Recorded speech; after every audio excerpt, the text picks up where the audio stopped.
So what we've got to be about and what God established in our hearts is that we've got to go to where the people are, right? We've got to go to the marketplace. We've got to go, if we're going to be fishers of men, we got to go to where the fish are at, right? We've got to go to the ponds, right? We got to go to the lake. We got to go to where they are. We can't expect them to come to us. And so from the very get-go, man, we have been very set on being involved in our community, serving our community. And not just so the fact that we could say that, hey, listen, look at the good works that we're doing. It's not about marketing Ridge Point Church to say, oh, look at all the good deeds that this church is doing.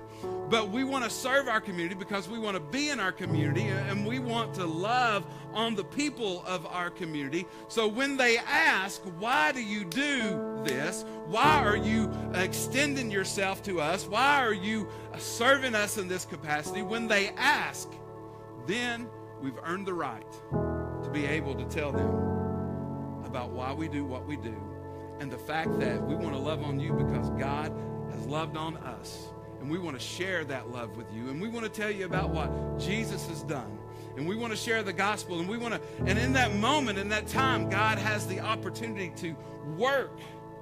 And the gospel can change hearts and lives. But we've got to go to where they are. And we've also have to have the right mindset of who this great gospel is for. Because in the Southern culture, oftentimes, okay, we kind of have this ideology of like, well, this person deserves the grace of God. This person deserves the grace of God. They kind of fit the mold of what they would look like, or I think somebody who's going to be a part of the family of God would look like. But we've got to do away with that line of thinking. And we've got to understand, as we talked about last week, that the gospel is for everybody. Can we agree with that? The gospel is for everybody. God's love is not limited to somebody's past. God's love is not limited to what somebody is ensnared in.